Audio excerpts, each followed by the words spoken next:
Bonjour à tous, aujourd'hui on continue avec le chapitre 3, les premiers pas. Cette immense vallée remplie de lumière éclatante et de tant de milliers d'hommes éblouit ma vue. Pas un ne me connaît, tous me sont supérieurs. Ma tête se perd. Poémie d'Elave, Reine.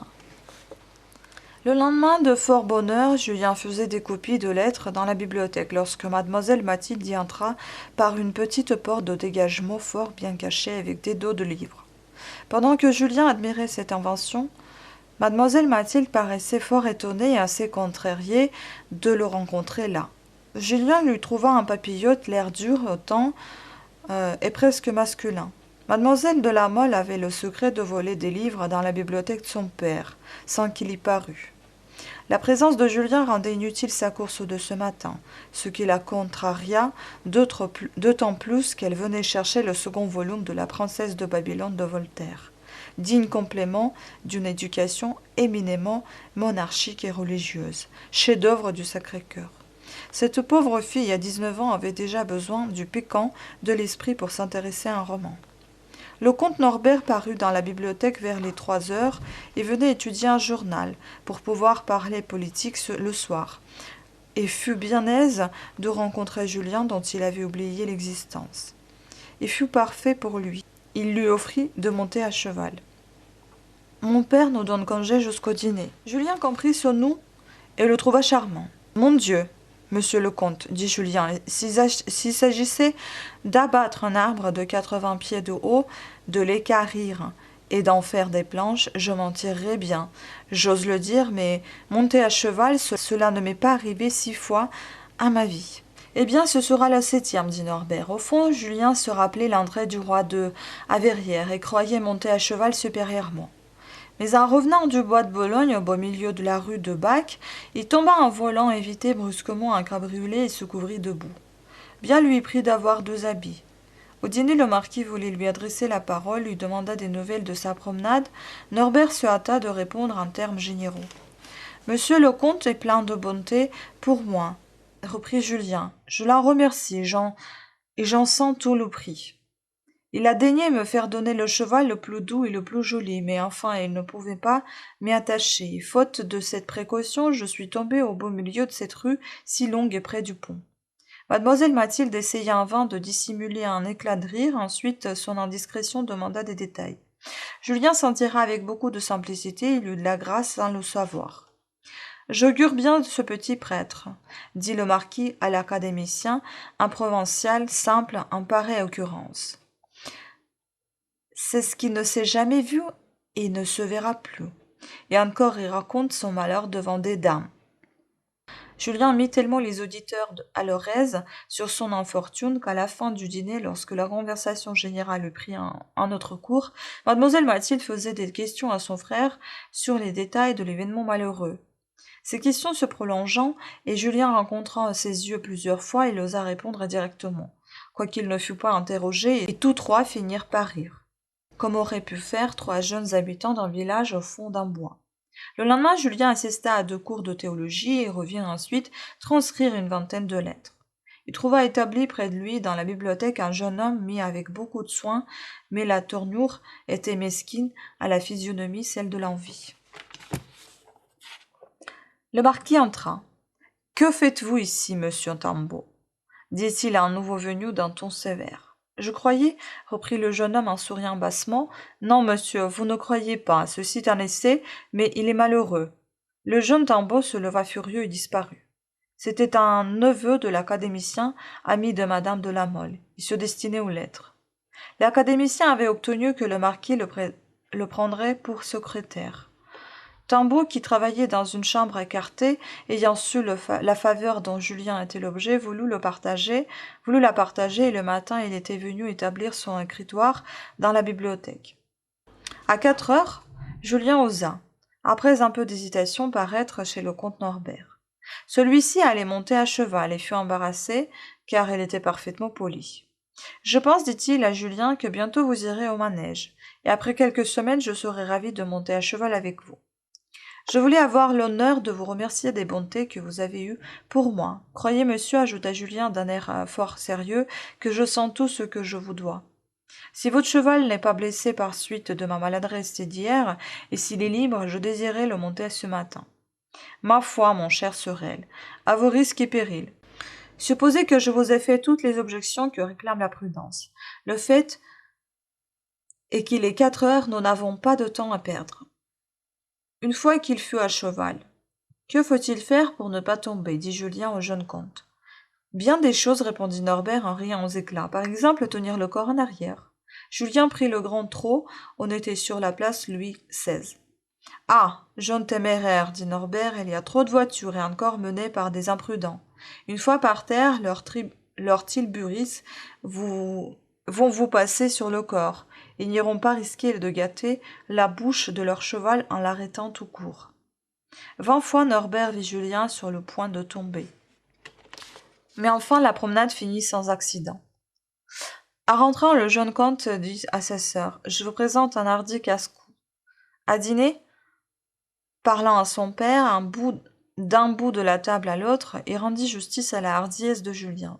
C'était tout ce qu'on pouvait louer dans sa façon de monter à cheval.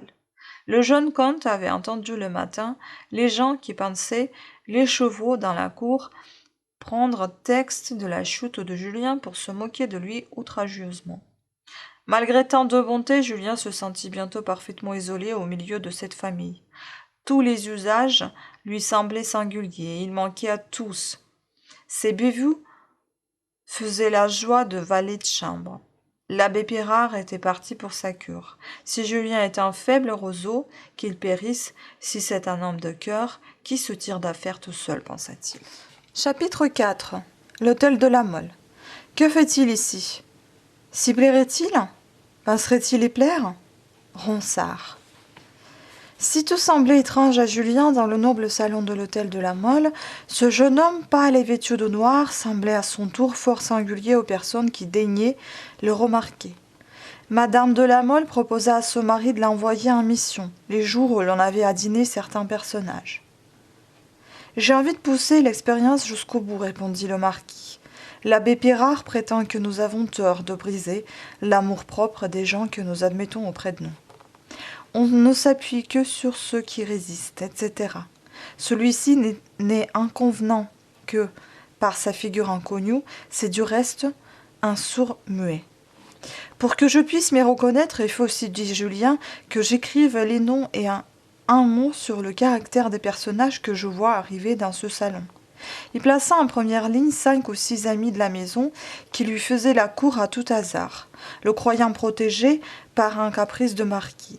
C'étaient de pauvres êtres, plus ou moins plats, mais il faut le dire à la louange de cette classe d'hommes telle qu'on la trouve aujourd'hui dans les salons de l'aristocratie. Ils n'étaient pas plats également pour tous. Tel d'entre eux se fut laissé malmener par le marquis que se fut révolté contre un mot dur à lui adresser par madame de la Mole. Il y avait trop de fierté et trop d'ennui au fond du caractère des maîtres de la maison. Ils étaient trop accoutumés à outrager pour se désennuyer, pour qu'ils puissent espérer de vrais amis. Mais excepté les jours de pluie et dans les moments d'ennui féroce, qui étaient rares, on les trouvait toujours d'une politesse parfaite. Si les 5 ou 6 complaisants qui témoignaient une amitié si paternelle à Julien eussent déserté l'hôtel de la Mole, la marquise eût été exposée à de grands moments de solitude. Et aux yeux des femmes de ce rang, la solitude est affreuse. C'est l'emblème de la disgrâce. Le marquis était parfait pour sa femme. Il veillait à ce que son salon fût suffisamment garni, non pas de père, et trouvait ses nouveaux collègues pas assez nobles pour venir chez lui comme amis, pas assez amusants pour y être admis comme subalternes. Ce ne fut que bien plus tard que Julien pénétra ses secrets. La politique dirigeante que fut l'entretien des maisons bourgeoises n'est abordée dans celle de la classe de marquis que dans les instants de détresse. Il est encore, même dans ce siècle annuel, l'empire de la nécessité de s'amuser, que même les jours de dîner, à peine le marquis avait-il quitté le salon, tout le monde prenait la fuite. Pourvu qu'on ne plaisantait ni de Dieu, ni de prêtres, ni du roi, ni des gens en place, ni des artistes protégés par la cour, ni de tout ce qui est établi, pourvu qu'on ne dit du bien, ni de Béranger, ni des journaux de l'opposition, ni de Voltaire, ni de Rousseau, ni de tout ce qui se permet un peu de franc-parler. Pourvu surtout qu'on ne parlât jamais politique, on pouvait librement raisonner de tout. Il n'y a pas de 100 000 écus de rente, ni de cordon bleu qui puisse lutter contre une telle charte de salon. La moindre idée vive semblait une grossièreté. Malgré le bon ton, la politesse parfaite, l'envie d'être agréable, la nuit se lisait sur tous les fronts.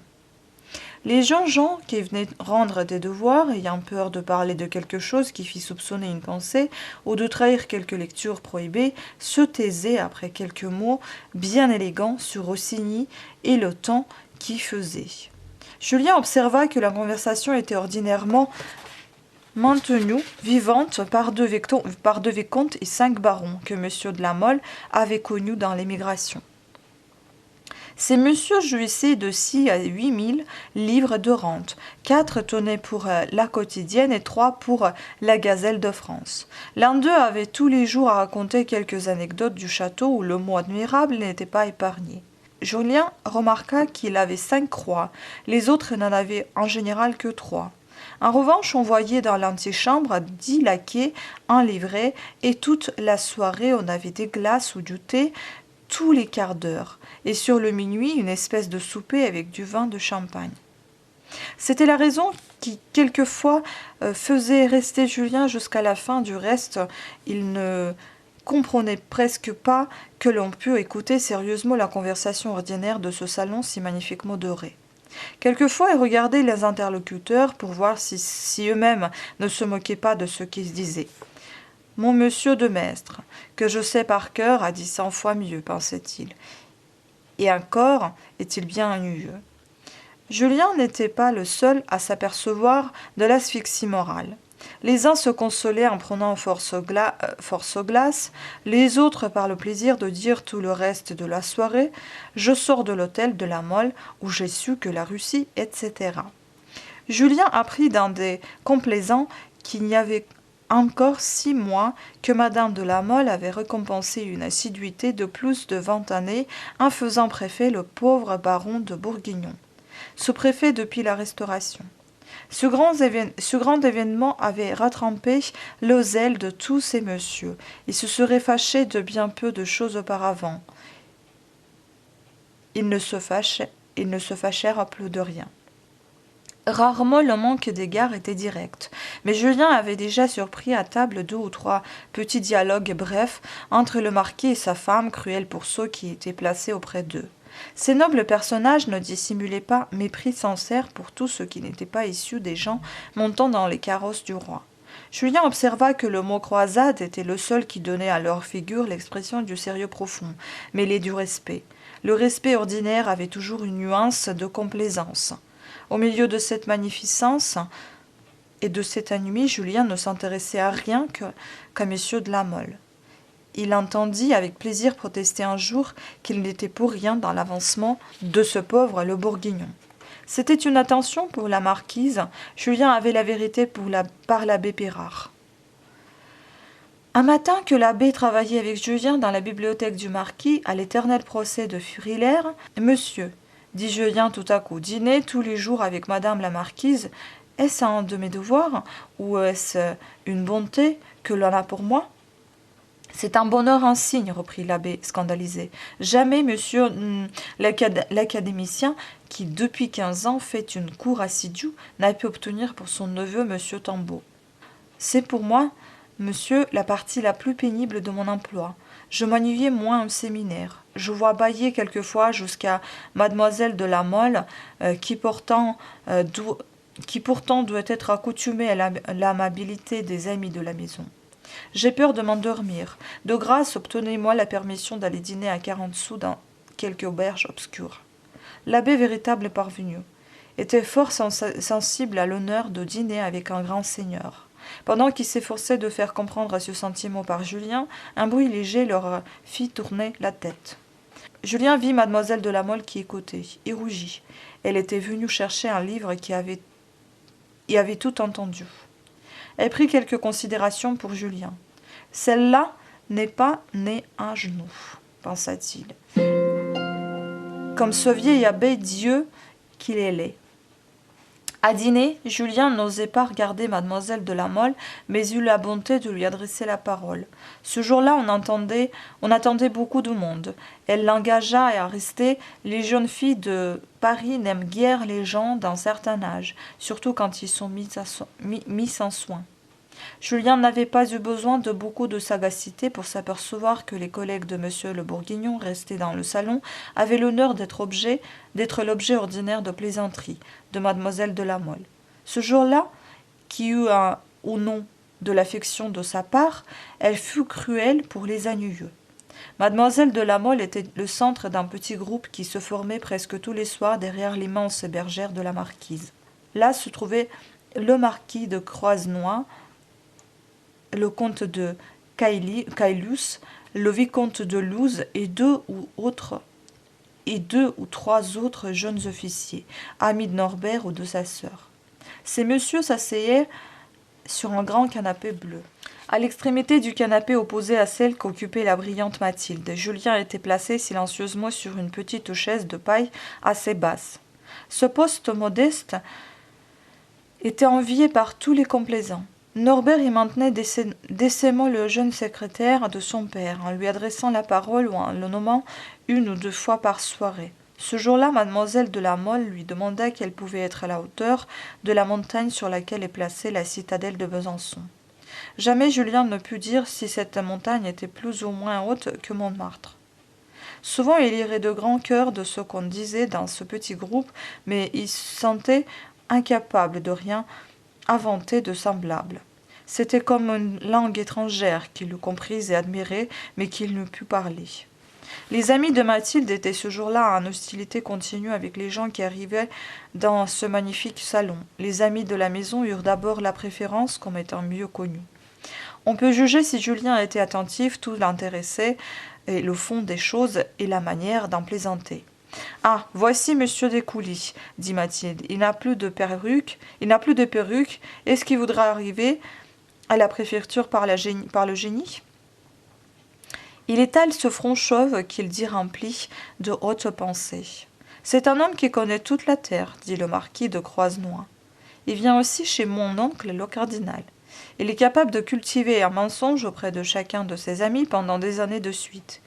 Et il a 200 ou 300 amis. Il sait alimenter l'amitié, c'est son talent.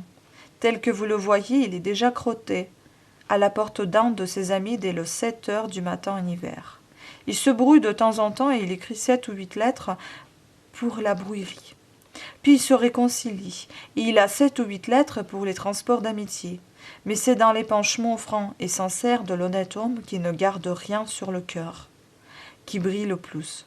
Cette manœuvre paraît quand il a quelque service à demander. Un des grands vicaires de mon oncle est admirable quand il raconte la vie de M. Descoulis depuis la Restauration. Je vous l'amènerai.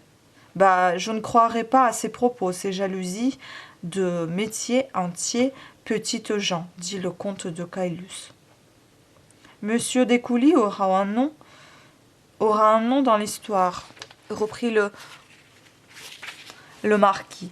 Il a fait la Restauration avec l'abbé de Pratt et même de Talleyrand et Pozzo di Borgo.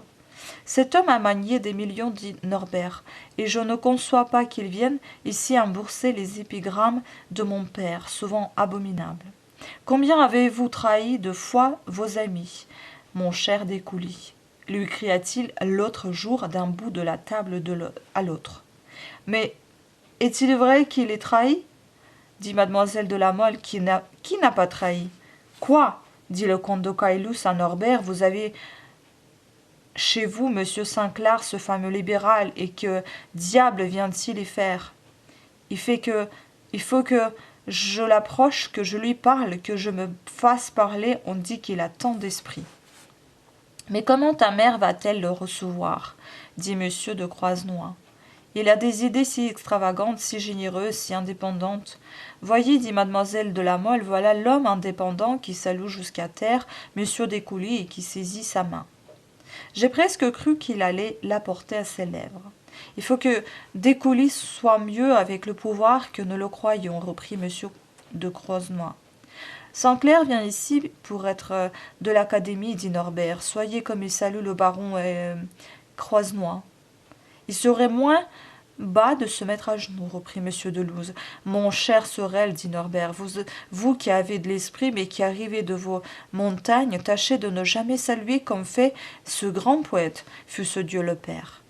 Ah, voici l'homme d'esprit par excellence, monsieur le baron Bâton, dit mademoiselle de la Mole, imitant un peu la voix du laquais qui venait de l'annoncer.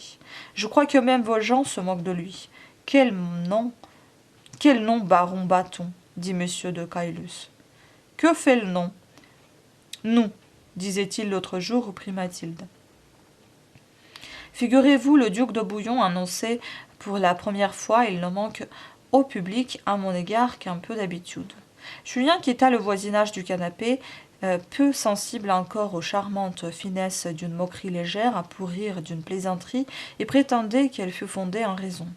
Il ne voyait dans les propos de ce jeune Jean que le ton du dénigrement général, et en en était choqué. Sa pruderie provinciale ou anglaise allait jusqu'à y avoir de l'envie, en quoi assurément il se trompait. Le comte Norbert, se disait-il, à qui j'ai vu faire 3 brouillons pour une lettre devant ligne à son colonel, serait bien heureux, il avait écrit de sa vie une page comme celle de M. Sanclair. Passant inaperçu à cause de son peu d'importance, Julien s'approcha successivement de plusieurs groupes. Il suivait de loin le baron Bâton et voulait l'entendre. Cet homme de train d'esprit avait l'air inquiet, et Julien ne le vit se remettre un peu que lorsqu'il eut trouvé 3 ou 4 phrases piquantes. Il sembla à Julien que ce genre d'esprit avait besoin d'espace. Le baron ne pouvait pas dire des mots, il lui fallait au moins 4 phrases de 6 lignes chacune pour être brillant. Cet homme dit certes, il ne cause pas, disait quelqu'un derrière Julien. Il se retourna et rougit de plaisir quand il entendit nommer le comte Chalvet. C'est l'homme le plus fin du siècle. Julien avait souvent trouvé son nom dans les mémorials de Sainte-Hélène et dans les morceaux d'histoire dictés par Napoléon. Le comte Chalvet était bref dans sa parole. Ses traits étaient des éclairs, juste vifs, quelquefois profonds. S'il parlait d'une affaire sur le champ, on voyait la discussion faire un pas. Il y portait des faits, c'était plaisir de l'entendre. Du reste, en politique, il était cynique et effronté. « Je suis indépendant, moi, disait-il à un monsieur portant 3 plaques, et dont, à part Thomo, il se moquait. Pourquoi veut-on que je sois aujourd'hui de la même opinion qu'il y a 6 semaines? En ce cas, mon opinion serait mon tyran. » 4 jeunes gens graves que l'entouraient firent la mine. Ces messieurs n'aimaient pas le genre plaisant. Le comte vit qu'il était allé trop loin. Heureusement, il aperçut l'honnête monsieur Balland, tartuffe de l'honnêteté. Le comte se mit à lui parler. On se rapprocha, on comprit que le pauvre Balland allait être immolé. À force de morale et de moralité, quoique horriblement laid, et après des premiers pas dans le monde, difficile à raconter, M. Balland a épousé une femme fort riche qui est morte. Ensuite, une seconde femme fort riche que l'on ne voit point dans le monde. Il jouit en toute humilité de 60 000 livres de rente et à lui-même des flatteurs. Le comte Chalvet lui parla de tout cela et sans pitié. Il eut bientôt autour d'eux un cercle de 30 personnes. Tout le monde souriait, même les jeunes gens graves, l'espoir du siècle. Pourquoi vient-il, monsieur de la Mole, où il est le plastron, évidemment, pensa Julien et se rapprocha de l'abbé Pirard pour le lui demander. Monsieur Balland s'esquiva. Bon, dit Norbert, voilà un des espions de mon père parti. Il ne reste plus que le petit boiteux Napier. Serait-ce là le mot de l'énigme, pensa Julien. Mais en ce cas, pourquoi le marquis reçoit-il M. Balland? Le sévère abbé Pirard faisait la mine dans un coin du salon en entendant les laquais annoncer. C'est donc une caverne, disait-il, comme Basile, je ne vois arriver que des gens tarés. C'est que le sévère abbé ne connaissait pas ce qui tient à la haute société. Mais par ses amis, les jansénistes, il avait des notions fort exactes sur ces hommes qui n'arrivaient dans les salons que par leur extrême finesse au service de tous les partis ou leur fortune scandaleuse. Pendant quelques minutes ce soir-là, il répondit d'abondance de cœur aux questions empressées de Julien, puis s'apprêta tout court, désolé d'avoir toujours du mal à dire de tout le monde, et se l'imputant à péché. Bilieux janséniste et croyant au devoir de la charité chrétienne, sa vie dans le monde était un combat. Quelle figure a cet abbé Pirard disait mademoiselle de la Mole comme Julien se rapprochait du canapé. Julien se sentit irrité, mais pourtant elle avait raison. M. Pirard était sans contredit le plus honnête homme du salon, mais sa figure coupérosée qui s'agitait des bourrèlements de sa conscience le rendait hideux en ce moment. Croyez après cela aux physionomies, pensa Julien. C'est dans le moment où la délicatesse de l'abbé Pirard se reproche quelques peccadilles qu'il a l'air atroce, tandis que sur la figure de son appier, espion connu de tous, on lit un bonheur pur et tranquille. L'abbé Pirard avait fait cependant de grandes concessions à son parti. Il avait pris un domestique et il était fort bien vêtu. Julien remarqua quelque chose de singulier dans le salon. C'était un mouvement de tous les yeux vers la porte, et un demi-silence subit. Le laquais annonçait le fameux baron de Tolly, sur lequel les élections venaient de fixer tous les regards. Julien s'avança et le vit fort bien. Le baron présidait un collège. Il eut l'idée lumineuse d'escamoter les petits carrés de papier portant les votes d'un des partis. Mais pour qu'il y eût compensation, il les remplaçait à mesure par d'autres petits morceaux de papier portant un nom qui lui était agréable. Cette manœuvre décisive fut aperçue par quelques électeurs qui s'empressèrent de faire compliment au baron de Tolly. Le bonhomme était encore pâle de cette grande affaire. Des esprits mal faits avaient prononcé le mot de galère. M. de la Mole le reçut froidement. Le pauvre baron s'échappa. « S'il nous quitte si vite, c'est pour aller chez Monsieur Comte, dit le comte Chalvet, et l'on rit. Au milieu de quelques grands seigneurs muets et des intrigants, la plupart tarés, mais tous gens d'esprit, qui ce soir-là abordaient successivement dans le salon de M. la Mole, ont parlé de lui pour un ministère. Le petit Tambeau faisait ses premières armes. S'il n'avait pas encore la finesse des aperçus, il s'en dédommageait, comme on va voir par l'énergie des paroles. Pourquoi ne pas condamner cet homme à 10 ans de prison, disait-il au moment où Julien approcha de son groupe. C'est dans un fond de basse-fosse qu'il faut confiner les reptiles. On doit les faire mourir à l'ombre, autrement leur venin s'exalte et devient plus dangereux. À quoi bon le condamner à 1000 écus d'amende? Il est pauvre, soit tant mieux, mais son parti paiera pour lui. Il fallait 500 francs d'amende et 10 ans de basse-fosse. Eh bon Dieu, quel est donc le monstre dont on parle? Pensa Julien, qui admirait le ton véhément et les gestes saccadés de son collègue. La petite figure maigre et tirée du neveu favori de l'académicien était hideuse en ce moment. Julien apprit bientôt qu'il s'agissait du plus grand poète de l'époque. « Ah, monstre !» s'écria Julien à demi-haut, et des larmes généreuses vinrent mouiller ses yeux. « Ah, petit gueux !» pensa-t-il, je te revaudrai ce propos. Voilà pourtant, pensa-t-il, les enfants perdus du parti dont le marquis est un des chefs. Et cet homme illustre qu'il calomnie, que de croix, que de sinécure n'eût-il pas accumulé. Si ce fut vendu, je ne dis pas au plat ministère de M. de Nerval, mais à quelqu'un de ces ministres passablement honnêtes que nous avons vus se succéder.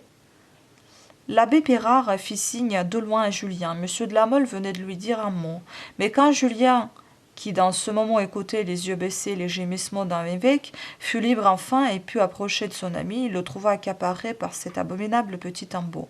Ce petit monstre l'exécrait comme la source de la faveur de Julien et venait lui faire la cour. Quand la mort nous délivrera-t-elle de cette vieille pourriture? C'était dans ces termes d'une énergie biblique que le petit homme de lettres parlait en ce moment du respectable Lord Roland. Son mérite était de savoir très bien la biographie des hommes vivants, et il venait de faire une revue rapide de tous les hommes qui pouvaient aspirer à quelques influences sous le règne du nouveau roi d'Angleterre. L'abbé Pirard passa dans un salon voisin. Julien le suivit. Le marquis n'aime pas les écrivailleurs, je vous en avertis. C'est la seule antipathie. Sachez le latin, le grec, si vous pouvez, l'histoire des Égyptiens, des Perses, etc. Il vous en notera et vous protégera comme un savant. Mais n'allez pas écrire une page en français, surtout sur des matières graves et au-dessus de votre position dans le monde. Il vous appellerait à écrivailleur, et vous prendrait un guignon. Comment, habitant l'hôtel d'un grand seigneur, ne savez-vous pas le mot de duc, de Castries, sur d'Alembert et Rousseau? Cela veut raisonner de tout, il n'a pas mis l'écu de rente. Tout se sait, pensa Julien, ici comme au séminaire. Il avait écrit 8 ou 10 pages assez empathiques. C'était une sorte d'éloge historique du vieux chirurgien-major qui, disait-il, l'avait fait homme. Et ce petit cahier, se dit Julien, a toujours été enfermé à clé. Il monta chez lui, brûla son manuscrit et revint au salon. Les coquins brillants l'avaient quitté. Il ne restait que les hommes à plaques. Autour de la table que les gens venaient d'apporter toutes servies, se trouvaient 7 à 8 femmes fort nobles, fort dévotes, fort affectées, âgées de 30 à 35 ans. La brillante maréchale de Fervaques entra en faisant des excuses sur l'heure tardive. Il était plus de minuit, elle alla prendre place auprès de la marquise. Julien fut profondément ému. Elle avait les yeux et le regard de madame de Rênal. Le groupe de mademoiselle de la Mole était encore peuplé. Elle était occupée avec ses amis à se moquer du malheureux comte de Thaler. C'était le fils unique de ce fameux juif, célèbre par les richesses qu'il avait acquises en prêtant de l'argent au roi pour faire la guerre au peuple. Le juif venait de mourir, laissant à son fils 100 000 écus de rente par mois, un nom hélas trop connu. Cette position singulière eût exigé de la simplicité dans le caractère ou beaucoup de force de volonté. Malheureusement, le comte n'était qu'un bon garçon garni de toutes sortes de prétentions qui se réveillaient successivement à la voix de ses flatteurs. Monsieur de Caylus prétendait qu'on lui avait donné la volonté de demander en mariage mademoiselle de la Mole, à laquelle le marquis de Croisenois, qui devait être duc avec 100 000 livres de rente, faisait la cour. « Ah, ne l'accusez pas d'avoir une volonté, disait piteusement Norbert. Ce qui manquait peut-être le plus à ce pauvre comte de Thaler, c'était la faculté de vouloir. Par ce côté de son caractère, il lui était digne d'être roi. Prenant sans cesse conseil de tout le monde, il n'avait le courage de suivre aucun avis jusqu'au bout. Sa physionomie eût suffi à elle seule, disait mademoiselle de la Mole, pour lui inspirer une joie éternelle. C'était un mélange singulier d'inquiétude et de désappointement, mais de temps à autre, où on y distinguait fort bien des bouffées d'importance et de ce ton tranchant qui doit avoir l'homme le plus riche de France, quand surtout il est assez bien fait de sa personne et n'a pas encore 36 ans. Il est timidement insolent, disait M. de Croisenois. Le comte de Caylus, Norbert et deux ou trois jeunes gens à moustache le persiflèrent tant qu'ils voulurent, sans qu'ils s'en doutât. Et enfin le renvoyèrent comme une heure sonnait. « Sont-ce vos fameux chevaux arabes qui vous attendent à la porte par le temps qui fait ?» lui dit Norbert. « Non, c'est un nouvel attelage, bien moins cher, répondit M. de Thaler. Le cheval de gauche me coûte 5 000 francs, et celui de droite ne vaut que 100 louis. Mais je vous prie de croire qu'on ne l'attelle que de nuit. C'est que son trot est parfaitement semblable à celui de l'autre. » La réflexion de Norbert fit penser au comte qu'il était décent pour un homme comme lui d'avoir la passion des chevaux et qu'il ne fallait pas laisser mouiller les siens. Il partit et ces messieurs sortirent un instant après en se moquant de lui. Ainsi pensait Julien, en les entendant rire dans l'escalier, il m'a été donné de voir l'autre extrême de ma situation. Je n'ai pas 20 louis de rente et je me suis trouvé côte à côte avec un homme qui a 20 louis de rente par heure et l'on se moquait de lui. Une telle vue guérit de l'envie. Chapitre 5. La sensibilité et une grande dame dévote. Une idée un peu vive et à l'air d'une grossièreté tant on y est accoutumé aux mots sans relief. Malheur à qui invente en parlant. Faublas. Après plusieurs mois d'épreuve, voici où en était Julien, le jour où l'intendant de la maison lui remit le 3e quartier de ses appointements. Monsieur de la Mole l'avait chargé de suivre l'administration de ses terres en Bretagne et en Normandie. Julien y faisait de fréquents voyages. Il était chargé en chef de la correspondance relative au fameux procès avec l'abbé de Frilair. Monsieur Pérard l'avait instruit. À l'école de théologie, ses professeurs se plaignaient de son peu d'assiduité, mais ne l'en regardaient pas moins comme un de leurs élèves les plus distingués. Ces différents travaux, saisis avec toute l'ardeur et de l'ambition souffrante avait bien vite enlevé à Julien les fraîches couleurs qu'il avait apportées de la Provence.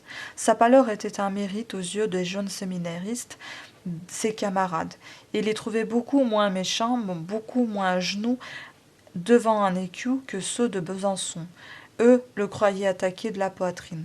Le marquis lui avait donné un cheval. Craignant d'être rencontré dans ses courses à cheval, Julien leur avait dit que cet exercice lui était prescrit par les médecins. L'abbé Pirard l'avait mené dans plusieurs maisons jansénistes. Julien fut étonné. L'idée de la religion était invinciblement liée dans son esprit à celle d'hypocrisie et d'espoir de gagner de l'argent. Il admira ces hommes pieux et sévères qui ne songent pas au budget. Plusieurs jansénistes l'avaient pris en amitié et lui donnaient des conseils. Un monde nouveau s'ouvrait devant lui. Il connut chez les jansénistes un comte Atlamira qui avait près de 6 pieds de haut, libéral condamné à mort dans son pays dévot. Cet étrange contraste, la dévotion et l'amour de la liberté le frappa. Julien était en froid avec le jeune comte. Norbert avait trouvé qu'il répondait trop vivement aux plaisanteries de quelques-uns de ses amis. Julien, ayant manqué une ou deux fois aux convenances, s'était prescrit de ne jamais adresser la parole à mademoiselle Mathilde. On était toujours parfaitement poli à son égard à l'hôtel de la Mole, mais il se sentait déchu. Son bon sens de Provence expliquait cet effet par le proverbe vulgaire « tout beau, tout nouveau ». Peut-être était-il un peu plus clairvoyant que les premiers jours, ou bien le premier enchantement produit par l'urbanité parisienne était passé. Dès qu'il cessait de travailler, il était en proie à un ennui mortel. C'est l'effet desséchant de la politesse admirable, mais si mesurée, si parfaitement graduée, suivant les positions qui distinguent la haute société. Un cœur un peu sensible voit l'artifice. Sans doute on peut reprocher à la Provence un ton commun ou peu poli, mais on se passionne un peu en vous répondant. Jamais à l'hôtel de la Mole l'amour-propre de Julien n'était blessé, mais souvent à la fin de la journée, en prenant sa bougie dans l'antichambre, il se sentait l'envie de pleurer. En Provence, un garçon de café prend intérêt à vous, si vous arrive un accident en entrant dans son café.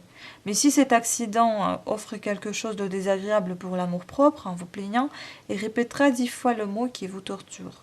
À Paris, on a l'intention de se cacher pour rire, mais vous êtes toujours un étranger.